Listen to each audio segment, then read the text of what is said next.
Well, good morning. As folks continue to trickle into the room, just want to thank you for being here. My name is Shaka Mitchell. I'm a senior fellow at the American Federation for Children. We are the nation's voice for school choice.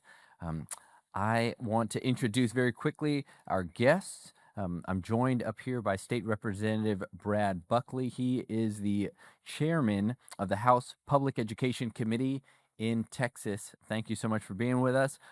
Also, we've got Kerry McDonald. Kerry is a senior fellow at the Foundation for Economic Education. She holds a lot of other positions as well, but she's also the author of a newly published book, Joyful Learning, How to Find Freedom. So we're going to get to talk about that as well. And then finally, Mark Gleason is a managing partner at the Drexel Fund. It's a national education nonprofit that supports new and existing private school growth. So would you join me in just welcoming our guests and thanking them? I I also, of course, want to thank the Foundation for Excellence in Education, ExcelinEd, for putting on this conference that was so oversubscribed that some of y'all probably had to stay at like a Motel 6 2 miles away just to get here. But thanks so much for everything that ExcelinEd is doing for some great events. Really have learned a lot. Well, the future is now. Now, when I say the future is now, I don't mean in just some global and existential way. I mean that just this week, I experienced that the future is truly upon us. On Monday, November 17th, the year of our Lord 2025, my eldest daughter, Emma Ruth Mitchell, officially got her learner's permit. The future is here, friends. And I say that not only as a warning for those of you who might visit Nashville, right? Be on the road with my fledgling driver. But it was really a reminder to me that while I've spent the past 20 years thinking about how we create a better educational landscape for all children, my own children are now deeply enmeshed in this ecosystem, in what we've created.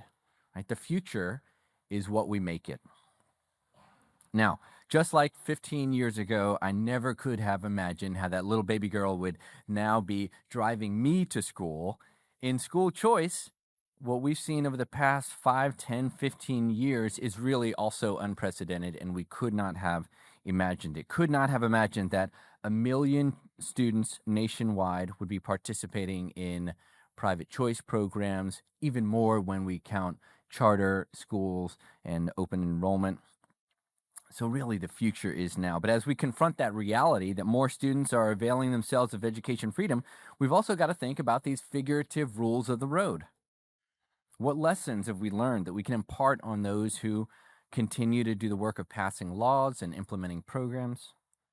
How do we encourage and support school leaders and other education entrepreneurs who are on the front lines of education? How do we help parents navigate the system, right? Thankfully, our panelists today are going to help us to kind of see around the corner a little bit so that we're better prepared for the next 5, 10, and 20 years. Let me give you a few more data points and set the table before we engage our panelists. Now, 1 out of every 3 states has adopted some form of universal school choice, whether vouchers, education savings accounts, tax credits, etc. Programs and scholarships that are at least nominally available to all students, regardless of income or geography or other characteristics. More than half the nation's students are eligible to apply for these scholarships, in no small part thanks to Texas and what will be the largest day one program in our nation's history. We can give a hand clap for that, actually.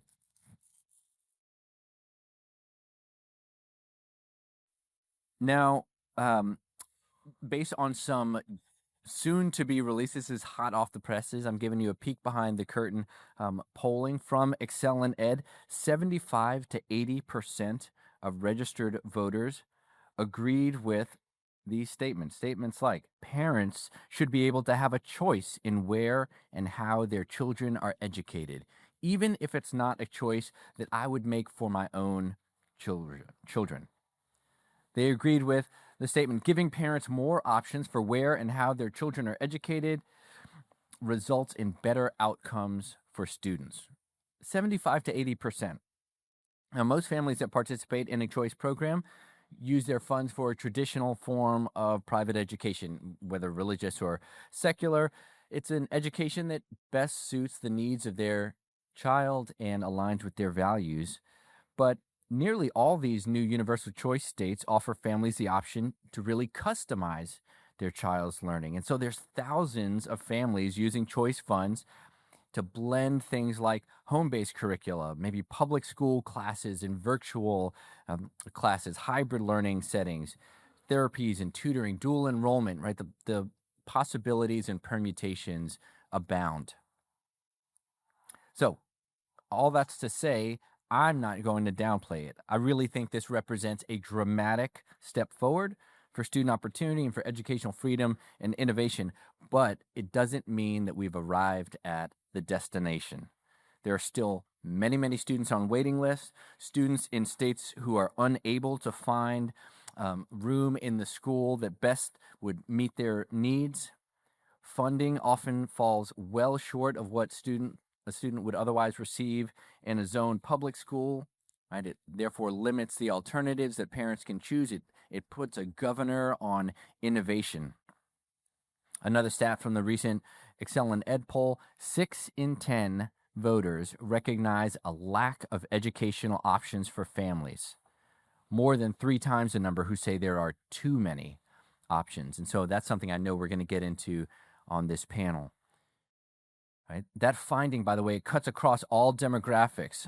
But where is it the strongest? It's the strongest among parents who know their children's needs the best. Right? 74% of whom say there aren't enough choices available. So perhaps even more telling, the ExcelinEd poll, it focused on several key states that have massive programs already. So Florida, Arkansas, Indiana, and Ohio. In those places where there's already universal choice, between 50 and 60% of voters agree that there is still a lack of options. So the idea that supply challenges are real really resonates with what we're hearing on the ground, with parents on the ground. Furthermore, I would say that our movement, with no small help from the public school system itself, has really excelled at demonstrating the need for choice. Now, part of the question is, as millions of students customize their education solutions, can we demonstrate the efficacy of these choices? And how do we do that? How do we help lawmakers in particular make the case for expanded programs? So these are some of the challenges we're going to discuss as we try to see around the corner, regardless of where your state is in the process, whether or not you've got a large scale program already or you are looking to pass legislation or implement recently enacted legislation. I think this conversation and our guests are going to provide a lot of insight. We will have some time for Q&A at the end of this session. So now let's jump into it. Representative Buckley, I want to start with you. Of course, Texas's school choice breakthrough was a long time coming. There were a lot of folks who thought that maybe this would never happen. It felt a little bit like, we finally caught the car, if you will, after chasing for so many years. As you chaired that education committee and led this through the process, as you looked at states that were already leading the way, states like Florida, Arizona, how did you balance learning, some of the hard realities from what we saw in those states and navigating those legislative battles and the media scrutiny so that you could get this across the finish line? Yeah. Well, thank you very much, and thank you all for being here. The benefit of Texas for us sort of coming in at this time is we had the benefit of being able to look at other states. We had members of either policymakers or researchers or staff people from other states that came and testified before our committee, and we also visited with them privately about kind of what to do and what not to do. And for us, we felt like we could sort of learn from mistakes made or learn from the challenges that had occurred to try to mitigate those challenges ahead of time. And, the thing about the school choice community is folks are very collaborative. You're in school choice because you want all kids to learn. And so they were so generous in allowing that communication with us to, what I loved is, when they were real honest. Admiral McRaven talked about telling someone the truth. I sat in a room with some folks from another state and I mentioned something and it was kind of like, gee, that's the worst idea I've ever heard. That is not a way to have a strong choice program. Because for my role, I was balancing always what the best policy is, what's best for kids and families, but also the political environment that is extremely hot in many states. And in Texas, it literally were commercials and things showing the lights going out on a Friday night football game. That was the imagery, that if we have school choice, there'll be no more Texas high school football. And so, which, it's alive and well. So that's the, I think the benefit is to learn from the political challenges, the implementation challenges that other states have had, and then try to build your program with that in mind to try to avoid the hurdles, knowing that there are many that we're looking for our first stumble, and there will be some. But hopefully we've tried to mitigate as much of that as we can. Maybe just a quick follow-up. How do you maybe, as a legislator and, one that's in a leadership role and has been, how do you think about not letting kind of the perfect be the enemy of the good when you're passing through, that process? Yeah, at the end of the day, it's a math problem. You got to get the votes. And you had so much pressure amongst different members about things they were hearing back home. They all agreed that parents wanted it and that it was good for kids. I think for the most part, agreed on that. But the amount of pressure, placed on members, to get them on board, and we wanted a strong, it was a partisan issue. We ended up getting 86 out of 88 Republicans in the Texas House to pass Senate Bill 2. And lots of reasons. The governor of Texas, Greg Abbott, was amazing in help. President Trump weighed in about 30 minutes before we went on the floor. That was awesome. I was like, wow. I was like, holy smokes, man, this is real. But the perfection not being enemy of the good is some of those little trade-offs. And now what I love about this, talk with school choice policy experts, and they're like, that part right there. I'm like, I know. Give us a chance. We'll be back in 27. We can do some of those things, but now we have it. We're going to put it in the hands of hopefully 80,000 families in Texas, and we're on our way.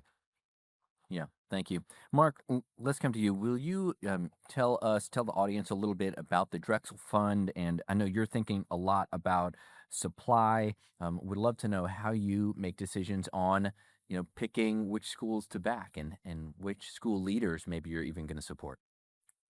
Great. Don't forget your mic. Good morning, everybody. Microphone. Good morning, everybody. Thank you, Shaka. Privileged to be up here with Kerry and Representative Buckley. So the Drexel Fund, we're 10 years old. We started in 2015. We are focused on the future, what can be. We're focused on innovation, entrepreneurship, and mission in the education sector, specifically the private school sector. But I think it's important to point out this movement has deep roots in American history, and so does our organization. So in 1635, a year before Harvard University opened, Boston Latin School opened as a school for boys that offered free tuition. 5 of the students there went on to be signers of the Declaration of Independence, and that school still operates today. In my hometown, Philadelphia, William Penn Charter School opened in the 1690s, offering a free education to families with limited means. Fast forward to the mid-20th century, over 5 million students were educated in Catholic schools at the peak of the Catholic schools system, many of them for free or very low tuition, and especially in immigrant communities that didn't feel completely comfortable in public schools. So school choice has a long history in this country, and unfortunately, as we got into the later 20th century, the financial model that supported that kind of opportunity began to it was no longer viable. And so ESA and voucher programs are critical to creating that opportunity in the world we live in now, where the cost of education is significantly higher. The founder of our organization, a guy named John Erickson, was the superintendent of Catholic schools in northern New Jersey about 12, 13 years ago, and discouragingly had to spend a lot of his time closing schools in parishes where the schools were financially struggling. And discouraged by that experience and inspired by what was happening in states like Wisconsin and Louisiana that had been early adopters of voucher programs, he started the Drexel Fund. And so what we do is we raise money from a pool of donors across the country, mostly family foundations, and then we operate as a venture philanthropy fund, providing grants, startup grants and expansion grants to education entrepreneurs who are striking out to start a private school to address unmet needs in their community. And so our grants are typically paid out over 3 years. It's intended to offset the startup costs and the operating losses that a school incurs in the early years so that it can get to scale and be viable and sustain itself for a long time. In the past, well, since our founding, we have funded 125 private schools. That's about 30,000 seats. But we're ramping up. In the last 2 years, we have funded 50 schools in 15 states. That's about 10,000 seats, and each year we're getting bigger than the year before. We have more states to work in now, thanks to the spread of ESAs, and we're really excited about Texas coming online. We've already made a few grants there. So that's what we do. We also run a founders program, which is a year-long fellowship for aspiring school founders. It's a selective process to get in, but if they get in, they get a year's stipend and a lot of coaching in their ramp-up year before they open a school. Thanks, Mark. Kerry, I want to come to you now, y'all. If you don't know Kerry McDonald, it means that you have not been plugged into the internet in a few years, because in this space, Kerry, you are so impressive. You're going all over the place. You've met so many leaders and somehow found time to write this book. So congratulations on that. The new book, Joyful Learning, and it highlights the rise of pods and micro schools and all these other what we might call unconventional learning models. And so I wonder if you can give us a quick flyover of that, and then also talk a little bit about, like, are parents feeling pull pressures or push factors, when they are moving into this new space?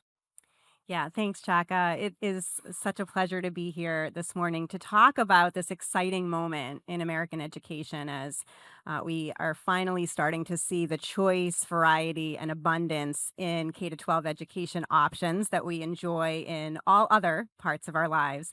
Thanks largely to education entrepreneurs who are building that supply to meet the growing demand from families for these choices. And you mentioned some of the recent polling showing that the majority of parents saying that there aren't enough options for them.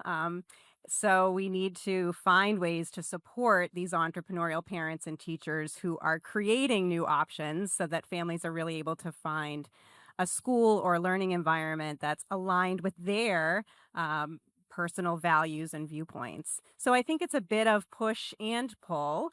I think that families are looking not just for a different school, but an entirely different type of schooling. They're really starting to imagine education beyond a traditional school setting. And this has been hastened over the past 5 years in the wake of education disruption caused by COVID. My 2019 book, Unschooled, I talked about the kind of growth and diversification of the modern homeschooling movement and the growth of the nascent microschooling movement during the first couple of decades of the new millennium. And of course, that's just skyrocketed since COVID and continues to grow. So sort of a level set on the landscape. What do we mean by microschools, learning pods, hybrid schools, homeschooling collaboratives? There's no one size fits all definition. I think that that's what makes this environment so exciting. But just to give you some sense of what I mean when I talk about microschools or creative schooling options, Certainly the more than 50 that I spotlight in Joyful Learning, they have some common characteristics. So they're very focused on individualized learning. They look at each child and say, what do you need and what can we do to help you to succeed? And so instead of, for example, of looking at a group of fourth graders and saying, this is the curriculum for you, the founders of these micro schools and learning environments will say, you're a 10-year-old. Where are you academically in terms of ELA and reading skills and math skills and all of these other core competency areas? And now let's tailor a curriculum to meet you where you're at. So if you're advanced as a reader, great. We will make sure that we're challenging you there. If you need a little bit of help in math, then we'll make sure that we're working to close any of those gaps with you there. So highly individualized curriculum in these learning environments. The second key characteristic of some of these emerging schooling models is affordability. So the National Microschooling Center finds that the average tuition today in microschools is about $6,500 a year, significantly lower than the price point for traditional private schools and much lower than the average per pupil expenditure that we're seeing in public schools.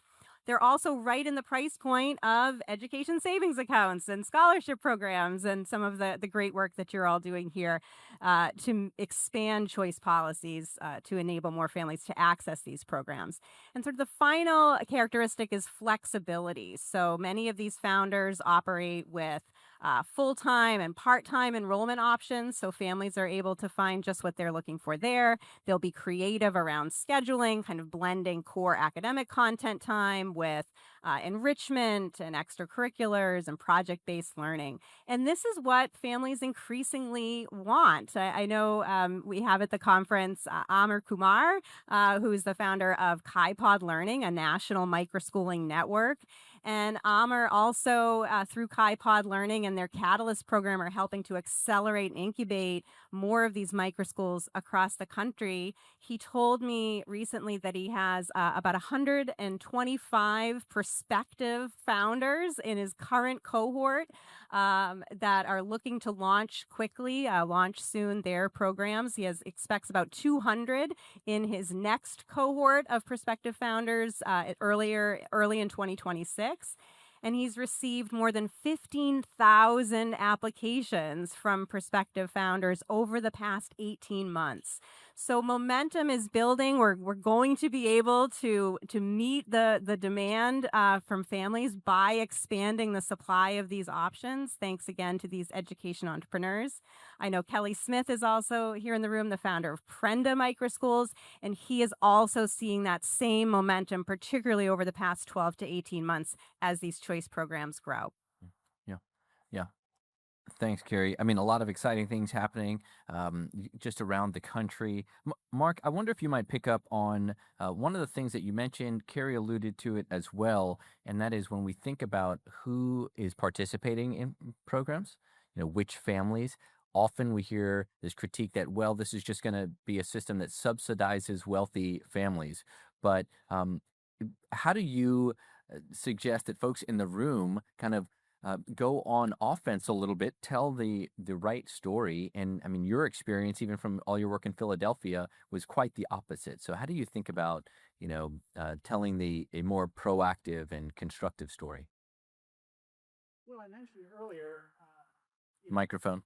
the economics of private schools got more difficult as we got into the late 20th century, and so increasingly private schools were for the more affluent in many communities. But then voucher programs came into creation, originally in Milwaukee, and then other places since, many other places since. And these programs create the opportunity for private schools to serve low-income students. At Drexel, our mission is to do that exactly. So we only fund schools that serve at least 33%, and most of our grantees, more than 50% of their students, are eligible for free and reduced lunch, which means 185% of the federal poverty level or below. And in a lot of states, these programs have started focused on low-income students as the only eligibility for them, or in some cases, tiered eligibility. First dibs go to families from lower-income households. Now it's becoming more common that universal eligibility is that's the way Texas is launching. But even there, if you go to a state like Massachusetts or New York or New Jersey, where you don't have an ESA, you don't have a voucher, most of the private schools that exist in those states are for the affluent. But if you go to a state like Florida or a state like Wisconsin or a state like Ohio that's had one of these programs for 10 or more years, there are affluent private schools. There also are private schools in low-income communities doing amazing things to create opportunities for families in those environments. In some cases, faith-based options, which obviously are not available in the public realm, but in lots of cases, also secular options that are doing things like Kerry just talked about, more individualized programs. And so it doesn't matter if you're in an affluent community or a low-income community. Children are different. They have different needs. Parents need options so that they can meet the needs of their different children. And if we want some of those options to be faith-based options, if we want some of those options to be individualized learning models, if we want some of those options to be focused on special needs, we fund a lot of schools that are 100% for students with special needs, autism and other things. Those don't exist in the public sector, the schools that just do that. And so if we want families to have those kinds of options in all strata of economic life in America, these ESA programs are a vital public policy tool. Yeah, that's great. I mean, in some ways, the best way to maintain an economically bifurcated system would be to do nothing, right? To leave the public school system as it is, and you would have a system of haves and have-nots. This is really making things much more accessible. Representative Buckley, when you think about now Texas, about to come online with the largest day one private choice program in history, now in some ways, I know y'all did a lot of hard work, but in some ways, now the really hard work starts, and that is implementation. How do you think about, implementation challenges? Also, how do you think about supply? Because you've got, I hear, a lot of kids in Texas that are going to be looking for seats. Yeah, absolutely. We recently I was looking at some poll numbers very recently that where 46% of parents with school-age children were considering applying for a Texas ESA. 46%. 46%. Yeah, that's a big number in Texas. I know it's a big number anywhere, but so that's a challenge. And so yeah, we passed the bill and we popped the cork and we made a toast and all that. But the reality is the reason we do the work is to make certain that families have these opportunities, and that's what implementation is all about. And so our program is housed in our comptroller's office. It's not in our state education agency. And so they've been working literally day and night on rulemaking and making sure and a certified educational assistance organization that's going to operate the platform, if you will. But the other thing that we're working on is to make sure that we have parent navigators, we have folks in communities, especially if you go to underserved communities. I still go places in Texas, and a single mom will look at me and say, "This can't be for me." I'm like, "This is for you." And so we've got to have wraparound services, for lack of a better term, to make sure families can get engaged and do those applications. On the supply side, that's another concern. If you look at 46%, so I think I'm really concerned about this, what I call the first class that receives the award of the ESA. How they do, where they end up. Ours is tiered towards it's means tested to an extent for special needs kids, and then it's more economically disadvantaged children, and kind of works its way up as to where that's all going to shake out. I know in my district we have private schools, and I visited, I guess, all but one, and it's a mixed population. I mean, there are parents that are just working hard to make it happen for kids, and they're not affluent, but that they have prioritized that. And so I think that the traditional supply of private schools is important. I think that's what a lot of parents think of, but I hear more and more about these innovative solutions, a more customized approach to education. And when we look at everything else we do, it's a more customized approach. It shouldn't be a shocker that folks are wanting something more customized for their kids. that this model that we do now that starts in the morning and ends in the afternoon and all that is built around a lot of things, but families work differently now. So many families are at home or they work remotely or they different than I do. I'm pretty traditional. I go to my vet clinic at 8 in the morning and leave at 6. But a lot of folks I know don't do that.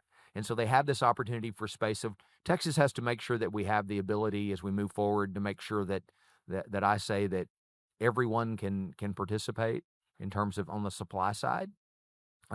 Again, that first class, let's see success. Let's get some parents testifying, hey, we like this, we want more of it.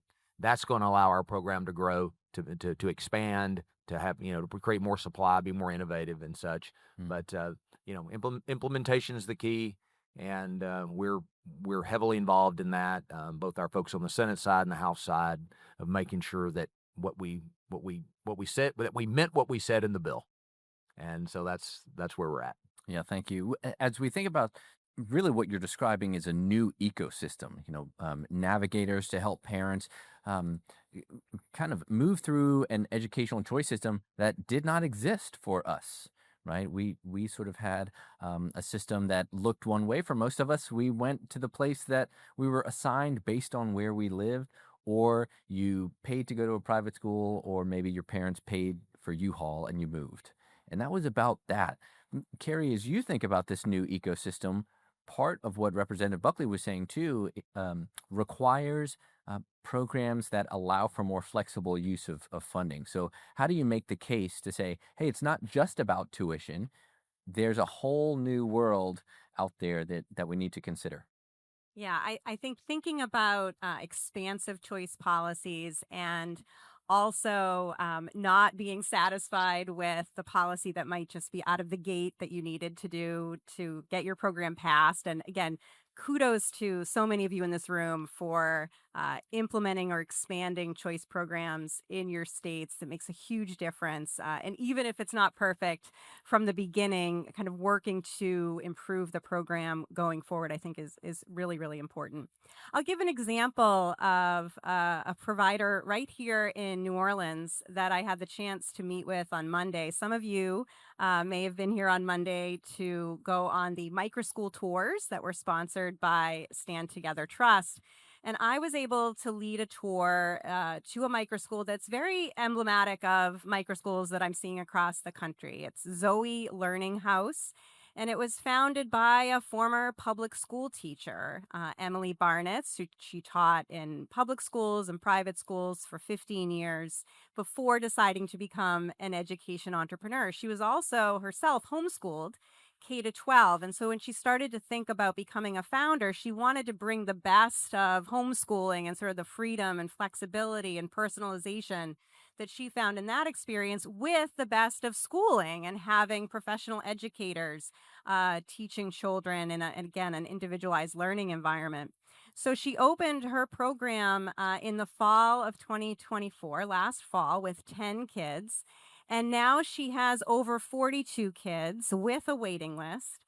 It's kindergarten to fourth grade. She is planning to expand to meet the demand, the unmet demand from families in her communities, as well as expand grade levels as her students grow.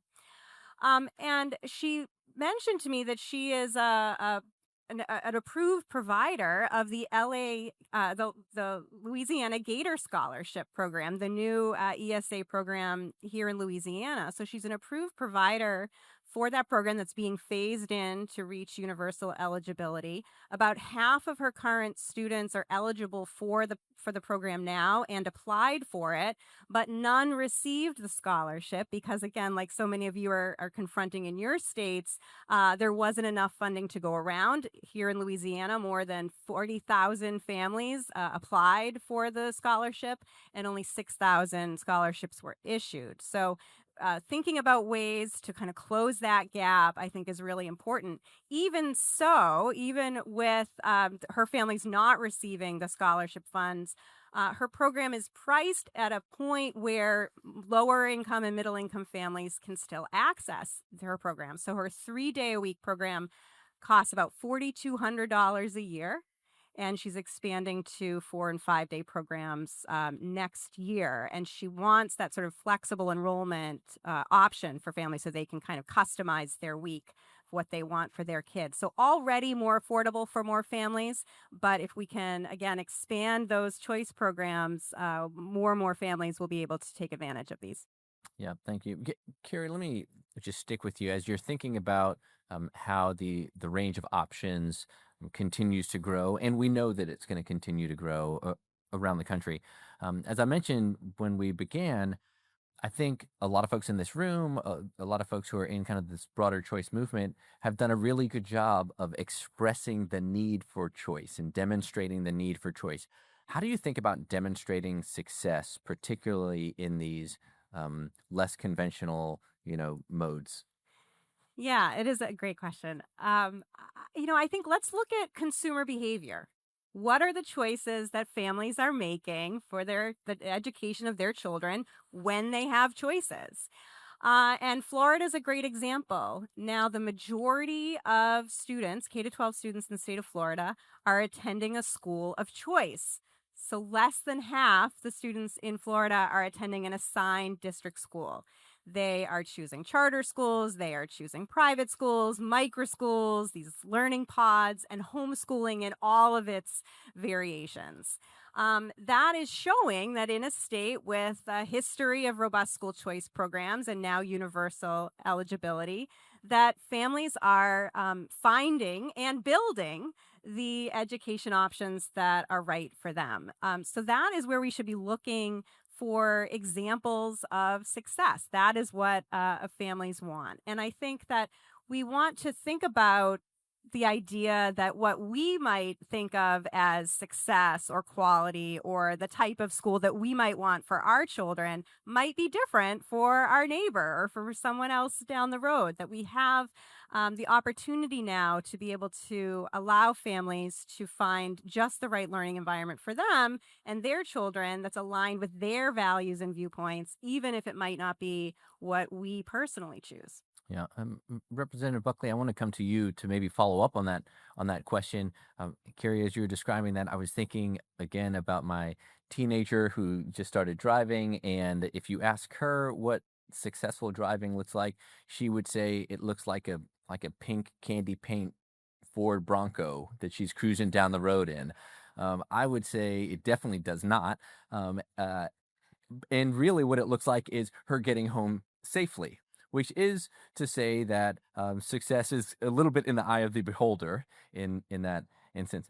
Representative Buckley, you are sitting in a different seat as a lawmaker. How do you think about now this Texas program demonstrating success? What do you feel like you need to be able to show maybe other lawmakers who are still on the fence, other members of the broader Texas community to say, hey, look, we passed this program and it's doing what we intended it to do? Well, first, I would say, as a fellow girl dad, you'll probably be seeing her get home safe in a pink Bronco. Yeah, that's right. But that's Fair. kind of how it goes. Yeah. Good luck. No. Now, I think, I think Kerry spoke, in the same way that I think about it is, as we roll out, we have $1 billion in this program, $1 billion that we appropriate separately. And so a lot of that is to say we're not going to spend, quote, public education dollars. There was a brilliant strategy session yesterday, I think it was in this room, where we talked about funding kids, just as children. Let them, let the money really follow the child wherever they choose to go. So I think, success is going to look like when you see, as a policymaker, the percentage of families that say, I really think this is a better option for my kid. That's what will sort of be the tipping point to allow what I would say kind of a more innovative footprint. And then after that is this realization that, I believe in strong accountability, and I believe with ExcelinEd's model that for the systems that have the most monopoly, that have the most money, that that these accountability systems, like in Texas, we're spending $1 billion on choice. We're spending $108 billion on public schools. And so obviously there is a different sort of accountability model there. But I also believe that through all the good work we've all done on accountability and that, for the most part, moms and dads are a pretty good accountability system.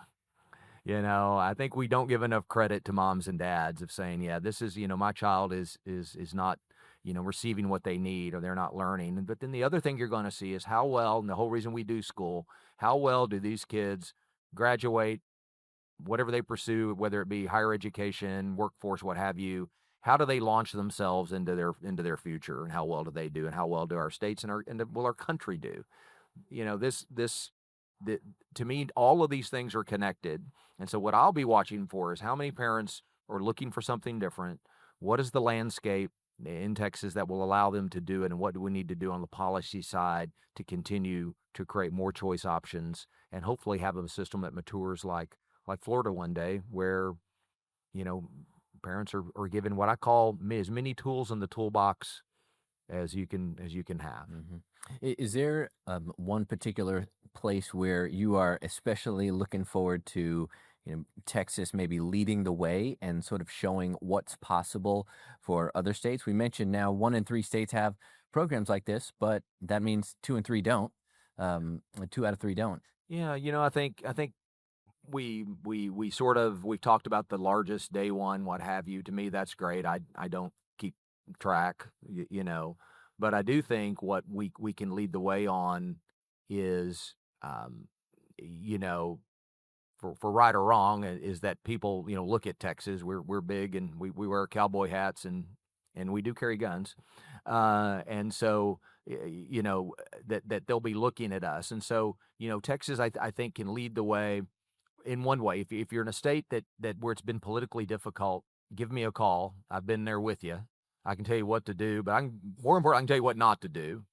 And but hopefully, because of the size and the number of kids involved, there'll be such strong data sets that you can make your case that a choice model works because of hopefully of very, very strong outcomes. And so I think I always break it into this. There's politics of it and there's implementation side of it. Politics are, you got to do the politics to get the implementation, and then the follow-up is what will be the most important. Yeah, thank you. I can just imagine and hope for a time when we've got 1 million kids in Texas participating in the choice program, and football still happens on Friday nights, right? And that honestly, but that we see that these two things do coexist, that the sky did not fall. And outcomes go up all around. That's the point of choice, right? It's this competition model. That's really, at the end of the day, when I look back on this, when I'm old and feeble and whatever, looking back, if more kids are learning at a higher level and making a better path in this world, then that's what this is about. Yeah. Amen. Amen. Well, I want to ask Mark a final question here, and then we're going to open it up to Q&A. If you've got a question, there is a microphone in the center of the room, and I'd ask that you sort of queue up behind that. We'll try to buzz through. So if you have a question, make sure it ends with a question mark. And we move through it quickly so we can get as many as possible. But Mark, Drexel Fund has helped to grow private school options, as you mentioned, now in multiple states, multiple schools in my own state, Tennessee. So thank you for that. But we know that the need is great. When you think about some of the next priorities, give us some quick hits. Like, what do we need to tackle next as policymakers, as advocates in the room? Great. Well, we are seeing great entrepreneurial energy, so that's exciting. And I think that's a combination. It's driven partly by parents who are demanding these options. And I think the spread of microschooling and homeschooling and the disruption that caused by COVID has really unleashed a ton of entrepreneurial energy, which is great. But there are barriers. And so if you've got a policy in your state and you're thinking about what comes next, I'll share a little bit about the barriers we're seeing school leaders who are people who want to start schools, those public school educators who are inspired to try something new. And it starts with facilities. Facilities access is just hard in general. Real estate prices are high in this country. These education entrepreneurs usually are starting out with limited financial resources. So part of it's financial, but part of it's also zoning, fire code, other occupancy code related issues. These codes are often very local, so they vary from one town to the next or one county to the next, and that can be really hard for school leaders to navigate. I don't know how to solve for it, but state-level policies that make it easier for mission-driven educators to access facilities that can reliably help their students would be a game changer. I'll just tell one story as an example. We funded a school in Sarasota, Florida, 100% low-income students, 20-year public school educator, Montessori trained, had been a principal of a high A-rated school in Florida. Now she's starting an individualized learning private school on the campus of a public housing development.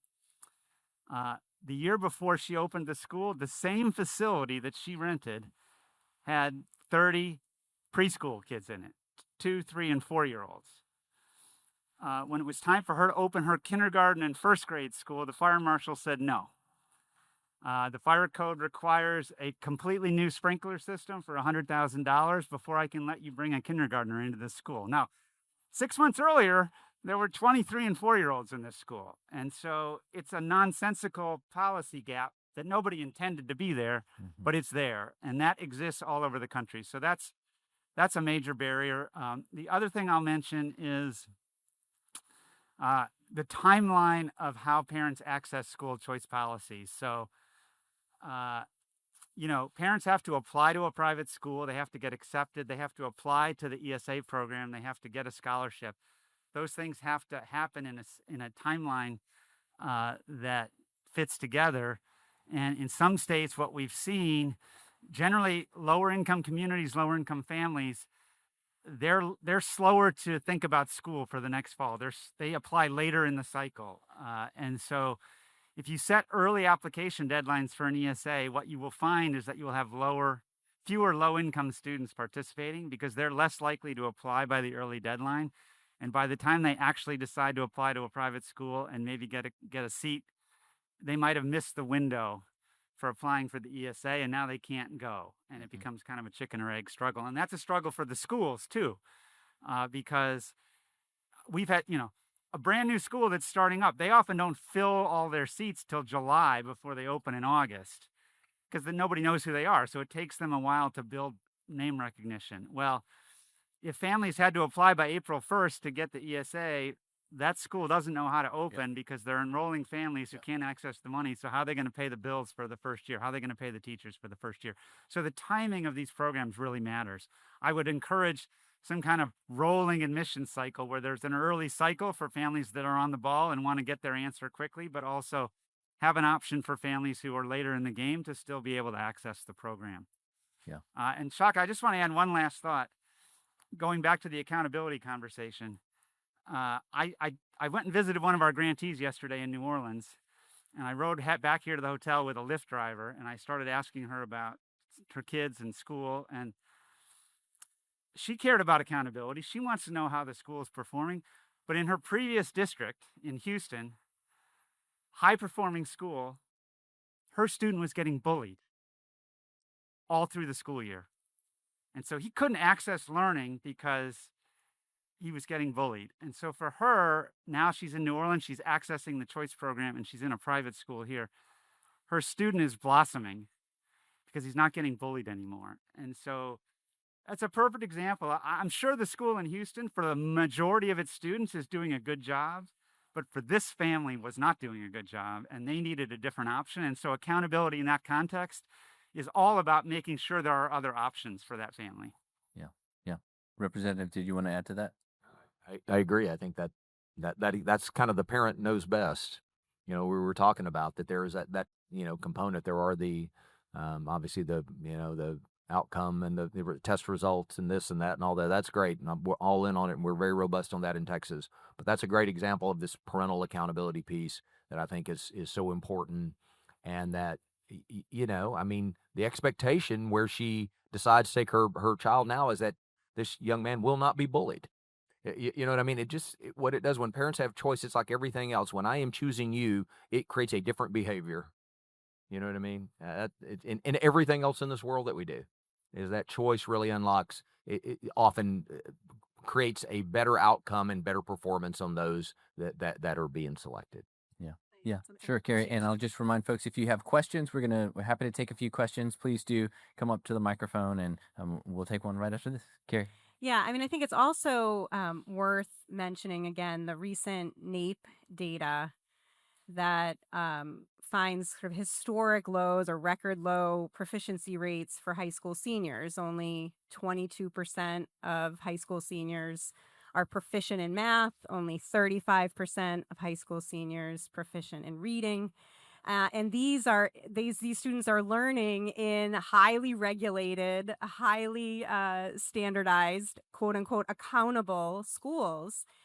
And many families, I think, are looking for alternatives to conventional schooling because their students are not thriving in these traditional schools, because maybe the academic quality isn't there. And so I think we should be mindful of that, and also not necessarily hold micro schools and emerging schooling models to these standards that traditional schools regularly fail to meet.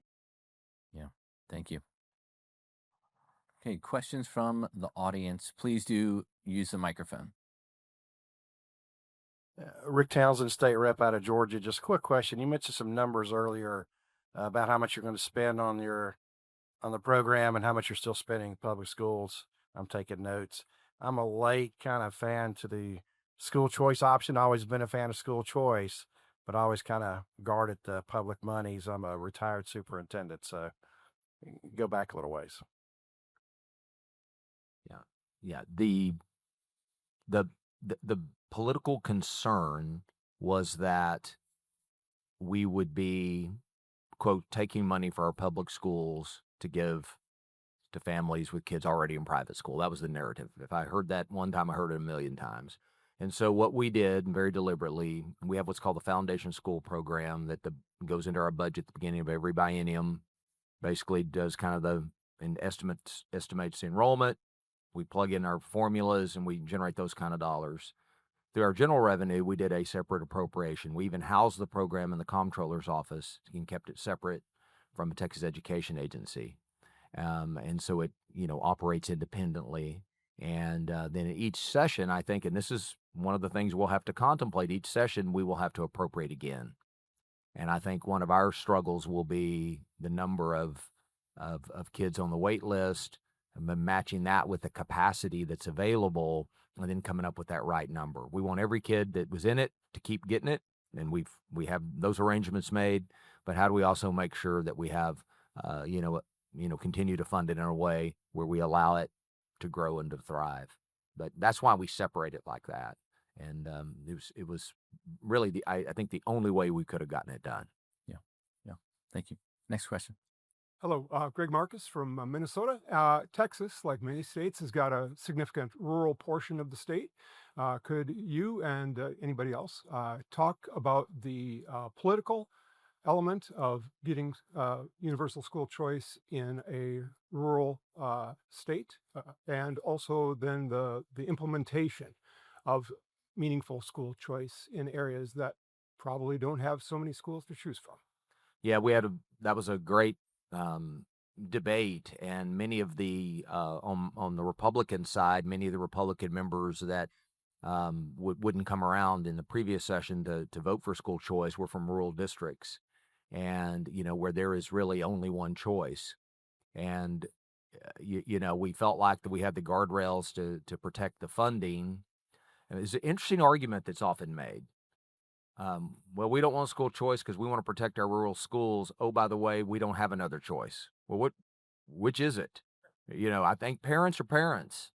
And when you poll in those areas, you still get that same, parent will be like, yeah, I wish there was something else. And so I think this comes back to the innovation piece, is that, it may be in some rural areas. I think you've seen this in Florida. What I've read about is that in some of the rural areas, some of the more innovative concepts have been brought to life so that those parents have a choice there as well. But what we face is probably the same way in Minnesota, is that the school district sometimes in a little rural Texas town, largest employer, the superintendent's brother-in-law drives the bus, his wife's a teacher. It's kind of like where I live, but in the end, I think, trying to let people understand that, that we can have a strong public school system but we can have a real robust choice program, and that they're not mutually exclusive. At the end of the day, if you're serving kids better, that's our ultimate goal. But that rural argument is strong, and it's tough to get through sometimes. Kerry, do you want to Yeah. add to that? Because it's no longer dependent upon density, right? Yeah, I'd love to add to that. One of my favorite stories from Joyful Learning is the story of Todd Hepworth, who's a founder of Orchard STEM School in rural Santaquin County, Utah. Todd's a former public school teacher, also a retired U.S. Marine Corps officer. And he had long thought and dreamed about opening a school, a different kind of school that was focused more on individualized learning and project-based learning, with a STEM focus in his community. But he realized that families wouldn't be able to access this school because of financial limitations. It's a very low-income rural community. So when Utah joined the growing ranks of states to pass universal eligibility school choice programs, that was his cue to go ahead and launch and now bring to his community the choices that other families are able to enjoy elsewhere. And his goal is to continue to expand his program, replicate his microschool in other rural communities throughout Utah. I would just add, we have funded a number of rural schools that are startups, and in some cases, the first private school in the county. And one of the challenges in rural America has been the hollowing out of institutions in their communities, churches, schools, other community institutions. And so if you have a thriving private school in your town alongside a public school, now you have two institutions instead of one. That's not a bad thing. And we have not seen the public schools go out of business when we've seen this private school open. In fact, usually the private school is K-8 and the kids are rolling back into the public system for high school. And so I don't think in real life it's this you're on one side of the line or the other side of the line environment. You know, a community is enriched when it has more institutions that are mission driven about empowering the lives of people in that community. Yeah, absolutely. And we know what magnetic power good schools have, right? And so great schools, whether or not they're public or private, will attract professionals who want to work in the area. And by the way, if they don't have that, what are they going to do? They're not going to come to your county. They're not going to come to your spot. Okay, probably the final question. Thank you. I'm Angie Gallo. I'm a school board member in Orange County in the great state of Florida. And my question is around like micro schools, and if you've looked at any type of policies or programs with declining enrollment in open schools. One of you, I believe, mentioned the inaccessibility for people to find rooms or buildings to do the micro schools in. In Orange County, we're actually going to be partnering with KPOD next year, I believe, to put some micro schools within our schools with declining enrollment. So I was just curious if you've seen that in other areas, how it's worked. Do you have any data, any policies, any help that you can provide would be appreciated. Thank you. Thank you.